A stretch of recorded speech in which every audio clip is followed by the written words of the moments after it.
Hello, today we are going to be taking a look at this beautiful bad boy here, Masterpiece 33, Inferno. I have been trying to get this figure for a while. I finally found him at a decent price, and yeah, I am excited. As I explained back in the Earthrise Inferno review, my grandfather was a firefighter.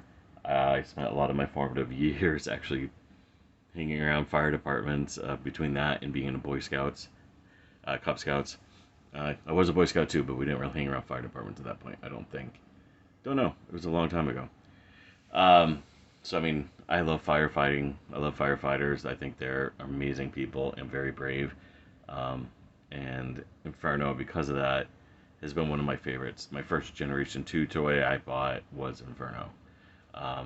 But yeah, so let's go ahead and move him out of the way real quick. You'll see some of the accessories in the background here. But first, we're going to take a look at a box. Now, it is a box. There's nothing really much to talk about, but you do get some beautiful artwork here. You do get the Takara Tomy. You do get that it is a Fuso T951. You get the product shot. You get the product shot with that blast effect, which, by the way, is I think the second or third ever blast effect I've ever gotten that I actually really probably use. And then, yeah, there you go. It gives you some more of that generic stuff that they usually show, showing his size and comparisons and some of his features, and a bunch of Japanese kanji that I can't read. From there, we do get, of course, the usual accessories. Now, he does come with a bunch of faces, and these two pop-up communicators that I'm not going to bother doing in this review because who has time for that? And then you do get the card and the instructions. So let's go ahead and put this back down. Try not to get too much of my bedroom's mess in the way here. And bring in this beautiful, as you can see here, this blast effect looks really nice. It definitely looks like water flowing, and I think it looks better in his robot mode. We'll go ahead and take this off for now. And just take a look at just how beautiful he is. Let's go ahead and lower this camera just a wee bit.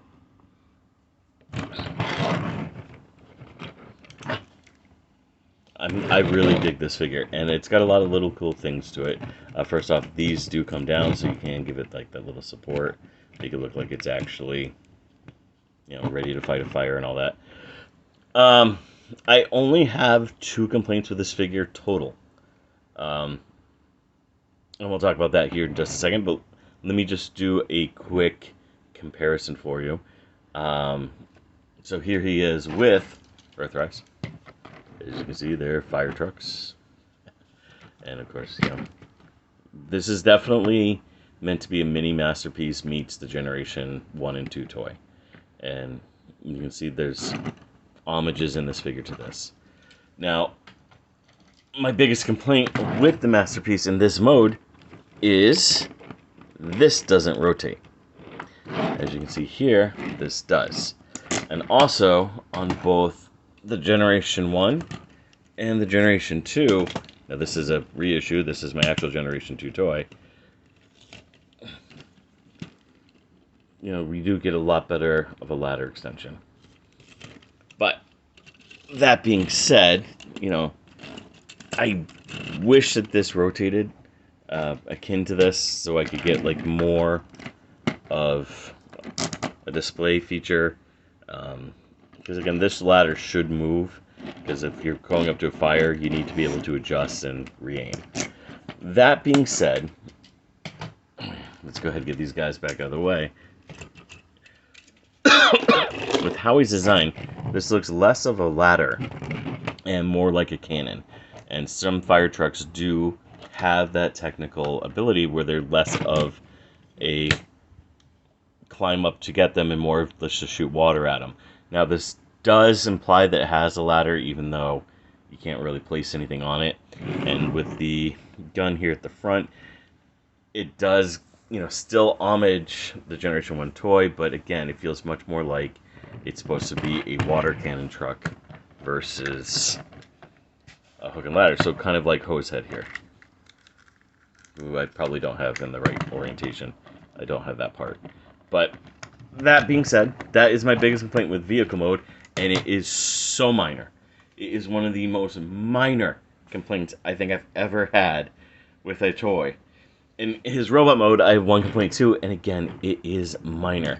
But as you can see here, this is just a fantastic looking toy.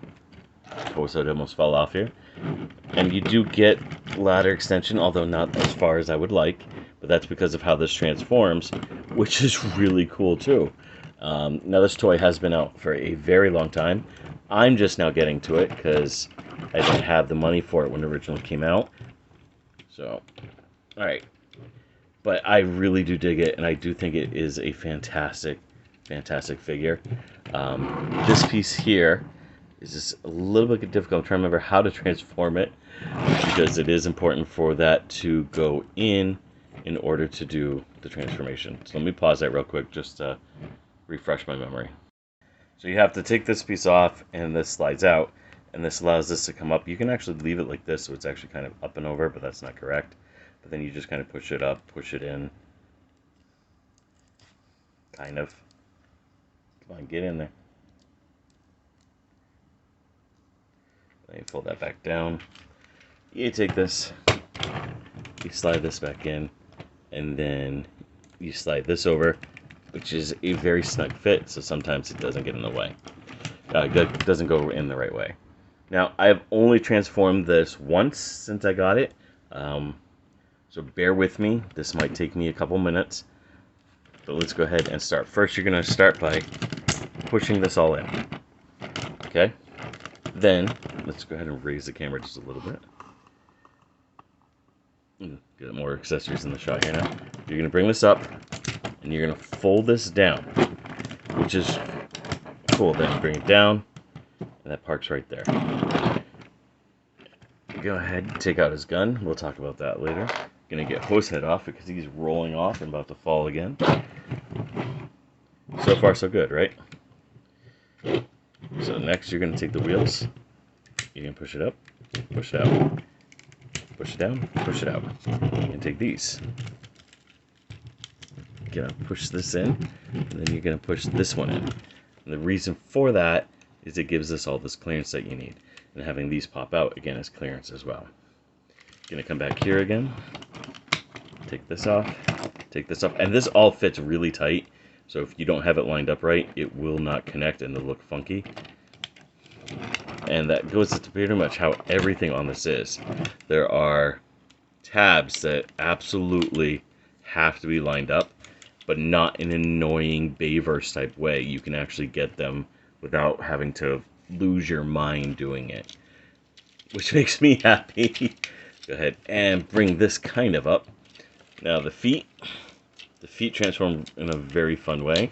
Go ahead and put this up, put this up. We're gonna bring his feet all the way forward. Oh, listen to those ratchets. Guys, if you ever want to do an ASMR channel based off of transforming toys, this is the one to do. Those ratchets are just so nice. Alright, where is this piece that comes down here?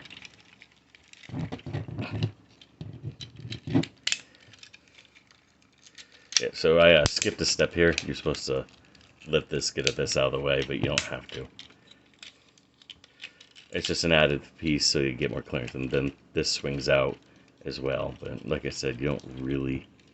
well, I guess you should, but you don't really have to do it.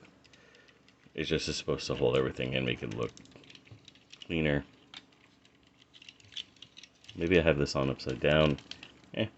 So here we go again. And now you got a GoBot, right? Bring this back up. Okay. You can come here. You're gonna do that. The head. Now this part here, when you do transform it, will get stuck with these, so you got to just kind of manipulate it, do the best you can. And you're going to bring the arms out of the way just a little bit, and then you're going to sneak the head up and just get it so that you have enough clearance to do what you need to do, which is turn these this real easy. It looks more complicated, and now that I'm doing it on video, it's going to try to fight me. Again, I'm going to have to raise the camera here just a little bit. Stay.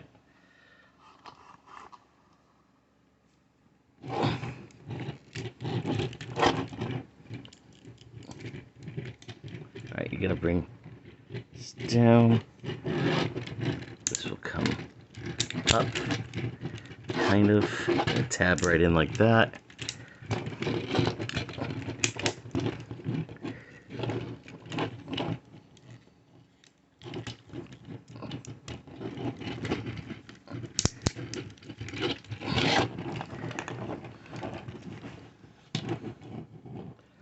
The head, I'm going to turn around here, bring these out of the way.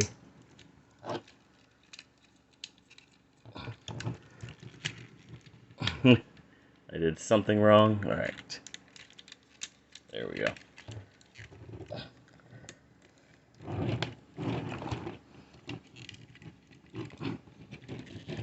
Why is this not wanting to move? Because I'm still doing it wrong. See, I'm going through the camera. My camera has this weird reverse on it. All right. So yeah, then this comes down. Now this is the coolest feature I think I've ever had on a Transformers toy. Get this just kind of out of the way. This completely goes and slides in like that. And it completely hides the ladder, which completely hides the mistake that the guy who designed the animation model made.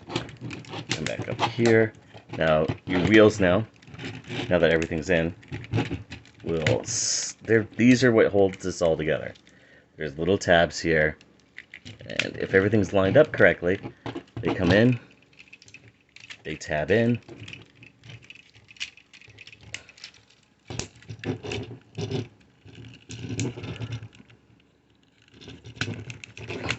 I said they tab in, and they hold everything there. Let's get his feet leveled out. Last step, really simple, stupid, but you do this. And now he has robot hip joints. And there he is, and he is fantastic. He is a great looking figure, and I do absolutely dig what they did with his design. And again, this here hiding his ladder because the animation model didn't have the ladder. This is one of the few times where I'm really excited that they went for the G1 aesthetic, because that is just beautiful. It hides his backpack. This is officially like the smallest backpack on a Masterpiece since like the early days. I mean, my MP1 doesn't have a backpack, but everyone else, and that's just, I mean, that's just perfect. Perfect, I tell you. Articulation. His head can rotate. Now be careful because of how his head moves and switches. It's by pulling it out. And the two heads are different, so you can only use two faces with the alternate head, whereas this one you can use all four faces. Why they did two different designs, again, has to do with the animation model and Masterpiece's obsession with G1 cartoon accuracy. But yeah, and then this can also look up, so he can kind of like look down at his fellow bots. He's big too. Like, I wish my Ultra Magnus wasn't put away, because he's a pretty good size. Arms, you do get full 360, and again, that ratchet joint. Arms, you do get great elbow bend. This is on a swivel, so you can swivel and rotate. Fingers, now these are all molded together, but you can see what you can do here with them. Does not get ab crunch, but it does get some waist rotation. There it is. Oops, I forgot to fold that piece in. But you do get some. It's not much, but you do get some waist rotation. Legs. He can kick front. He can kick that far to the back. You get that awesome knee bend. Feet. You do get up, down. You do get ankle tilt. Again, this is fantastic. And of course, these wings move, and so does this gun. This figure is absolutely fantastic. And I really, really dig him. Let's go ahead and lower the camera so I can get them all in one shot here. And it is a great, fun figure. And he looks, I mean, he looks like perfect.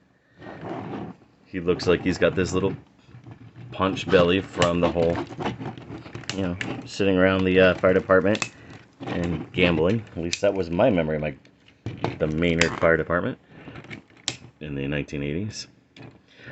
He does have a little bit of just absolute beautiful gribble. My only complaint with the entire robot mode is how boring his legs are. And that has to do with the fact that they're using the cartoon model. That they made it smooth and bland because it was easier for the animators to draw. Other than that, his robot mode is perfect in my opinion. He does have in his arm here, if I can remember how to open it. Again, looking through the camera isn't always the easiest thing. Now this side is easier, but I don't know why this even... yeah. Technically, these should have been in when I did the transformation, but I left them out. This will not stay together, unfortunately, and this one is too tight, which is okay, because this is the one that you want to be able to come out. You do have to have the arm at an angle to do this. Otherwise, this tabs into here, and you won't be able to do this. Go ahead, and then fist. The fist should go down and around. And now you have his trademarked missile hand, hose hand, whatever you want to call it hand. As far as other accessories, we will talk about those in a moment. So let's just go ahead and just take a look about how he compares with his other figures here. Here he is with his Generation 1 and Generation 2 figure, which are basically the same figure. Now, these guys' accessories are put away. I don't want to lose them. Being Generation 1 and 2, they are parts formers, so his hands are easy to lose, as are these weird wing things that he has on his head. But you can see he's not aging well. But you can see just, you know, what they did to get to this point. And I do think that it is a fantastic looking update to the figure. It's a great homage to both the figure and the cartoon figure. Not figure, I mean animated design. Sorry. I don't know why I said figure there. But again, it is a fantastic looking piece. And you can definitely tell that the guys who designed it really did have an appreciation for the figure. And here he is with the Earthrise. You can see just how this is an evolution and a combination of this and this. And I really do dig it. I think this is one of the more fascinating and beautifully done Transformers that I've seen in a while. As far as the Masterpiece figures go, in my opinion, of the ones I have, he is probably the second best. And only to Sunstreaker, but I might be a wee bit biased for Sunstreaker, given that, you know, he's my favorite character. So, there's that. If I did a ranking, he would be either 1 or 2, and it all depends on what I set in. So let's go ahead. I had one more figure here. Where did Hosehead go? Oops. Don't break. With Hosehead, just so you can see now. All my other fire trucks are put away, but as you can see, yeah. It is a very cool toy. And speaking of masterpieces, just so I can show you the scale, let me see if I can get Sunstreaker down. So Sunstreaker is about the size of the Earthrise figure, Deluxe's, but as you can see, this is almost twice, not twice the height, but you do get a couple inches, and it does give him a much more intimidating stance. Is that a good way to put it? I think that's a good way to put it. Got to get these guys out of here. Get him out of here. So, accessories. Let's talk about those, because he does come with a few. First off, oops, I dropped it. First off, he comes with a gun. And it does look like Inferno's gun. It plugs in, albeit it's a very, very, very tight fit to get it in here. And you gotta have everything in just the right spot. which I do like because it definitely holds it in better than some of my other masterpieces. But if you don't have the fingers in the right spot, it won't come down and around the gun. But you just press it in, and he can hold it. These are not loose at all, so it does stay in. So it does have that nice, perfect look to it. As we talked before, he does come with this blast effect. You can attach the blast effect onto here, and you can also attach it onto here. So you do get more bang for your buck with that blast effect. Again, it's the first ever blast effect, or one of the first blast effects I've ever gotten that I actually like. Other accessories he comes with. He does come with a couple. I showed you the faces already, kind of. But he does come with a couple fake faces. Not fake faces, but alternate faces. And that's so you can have different facial expressions. I'm probably just going to keep this one because I like it. It's a nice neutral one. But he does come with an alternate chest piece. And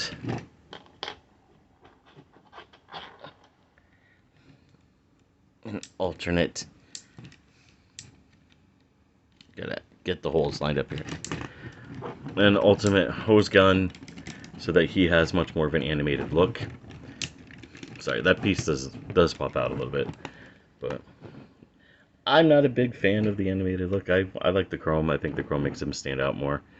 He does come with another fake chest. Now, I do not have Red Alert, and both my clamp down and my side swipe are put away for the hurricane season, so they are not out at the moment. But basically, if you have one of those figures, you would just lay him down on this so you can recreate a single image from a single episode of the Generation 1 cartoon where he carries Red Alert out of a disaster. But since I don't have that, let's see if I can get him in here. And now we're full meta. Inferno is holding Inferno. But yeah, it's cool. Dig it. I can't keep stressing just how much I dig this figure. Flaws and all. And there's, like I said, there's only two I really even think about. And they're so minor, which is so nice. Again, this toy is a few years old. I just finally got it, so the secondary hand market on this one can go up quite a bit. I was able to get him actually at a reasonably decent price because I got him along with Black Arachnia. So instead of paying one price for one figure that should have been way too much, I got him for basically the original retail price, and I got an extra figure out of it. But yeah, so that is that. This is the review on Inferno. It is probably, like I said, my second favorite masterpiece that I have. It is a phenomenal piece. He looks great. He's a great homage to the Generation 1 toy. He's a great homage to the animation model. And he definitely has fun. He's got a lot of posability to him. He looks badass no matter what you do. Let's go ahead and get him into a pose here so I can close this out. We'll go ahead and put this back on. Yeah, this is a high-end, beautifully graded Transformers figure. If you can find this, get it. That's all I have to say about this. This is a figure worth getting. If you can get it, get it. Thank you very much for watching. Please comment down below. Tell me what you liked, what you didn't like, and what you want to see next. Thank you. I completely forgot about an accessory. He comes with this hose that he can hold from an episode of Transformers. Ooh, it's a name I can't remember off the top of my head, but basically Optimus Prime is being hunted by big gamesman, and Inferno tries to put out a fire with this. Yep, that's it.